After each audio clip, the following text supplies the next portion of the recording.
شروع اللہ کا نام لے کر جو بڑا مہربان نہایت رحم والا ہے۔ اے پیغمبر صلی اللہ علیہ وآلہ وسلم، لوگوں سے کہہ دو کہ میرے پاس وحی آئی ہے کہ جنوں کی ایک جماعت نے اس کتاب کو سنا تو کہنے لگے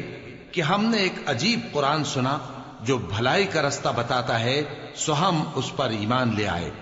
اور ہم اپنے پروردگار کے ساتھ کسی کو شریک نہیں بنائیں گے، اور یہ کہ ہمارے پروردگار کی شان بہت بلند ہے، وہ نہ بیوی رکھتا ہے نہ اولاد،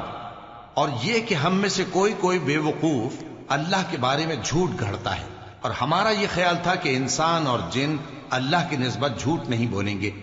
اور یہ کہ بعض بنی آدم بعض جنات کی پناہ لیا کرتے تھے تو اس سے ان کی سرکشی اور بڑھ گئی تھی،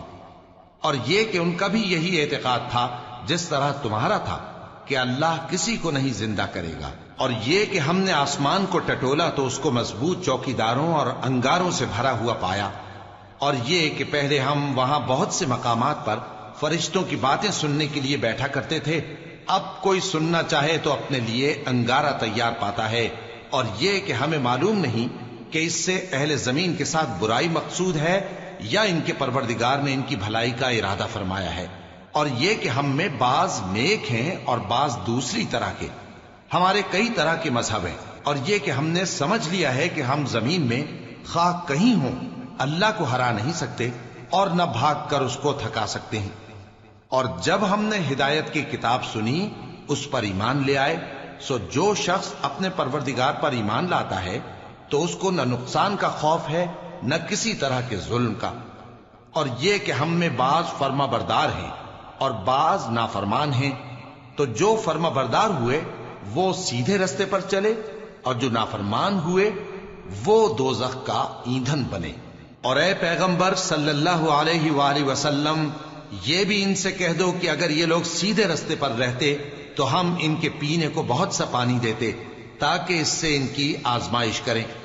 اور جو شخص اپنے پروردگار کی یاد سے منہ پھیرے گا وہ اس کو سخت عذاب میں داخل کرے گا، اور یہ کہ مسجدیں خاص اللہ کی ہیں تو اللہ کے ساتھ کسی اور کی عبادت نہ کرو، اور جب اللہ کے بندے یعنی یہ پیغمبر صلی اللہ علیہ وآلہ وسلم اس کی عبادت کو کھڑے ہوئے تو کافر ان کے گرد ہجوم کر لینے کو تھے۔